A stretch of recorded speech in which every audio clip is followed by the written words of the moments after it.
With number 50, the nice thing about this one is they're asking for slope-intercept form, and sometimes we don't remember what that is.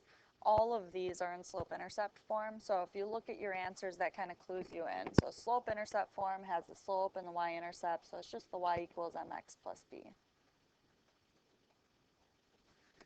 And you have 2 points here. The other nice thing about this question is you're given a point, 0, 1. If you think about graphing that on the x and y axis, 0, 1 is actually where it hits on that y-axis. So that is your y-intercept. So 1 is just going to get plugged in the back. So looking at all of these here, your y-intercepts are what's not paired with the x. So here your y-intercept's -1, that one doesn't work, this one doesn't work. These two here both have a y-intercept of 1. So you've already got it narrowed down to these two. And then really the big difference here is one has a positive slope and one has a negative slope. So you have to figure out if this would have a positive slope or a negative slope, and it would be fairly quick to just plot it. Here's 0, 1, and then this one's -2, so to the left 2 and up 3. And if you think about drawing a line, that would have a negative slope. And it's -1 because you're going up 1 to the left 1, up 1 to the left 1. So your slope here should be -1. So I would say the correct choice here would be J.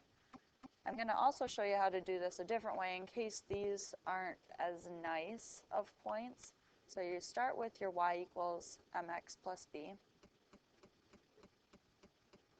And you're starting with these 2 points. When you're given 2 points, you can always find the slope.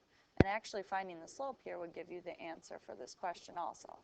So when you're finding slope, you do change in y over change in x. So that's just delta y over delta x. That means change in. So you may have seen it as y2 minus y1 over x2 minus x1.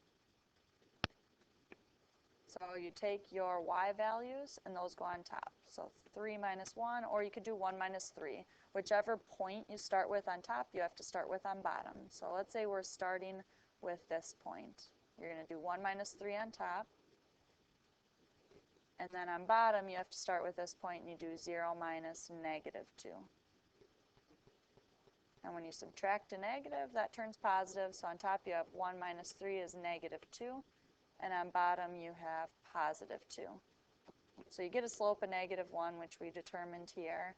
And if you look at all your answers, that's the only one that works, so you could get your answer already there. And we're going to keep going just because this could happen on your ACT where, okay, that narrows it down to 2, but you need to find that y-intercept. So this is my slope. That would get plugged in for m.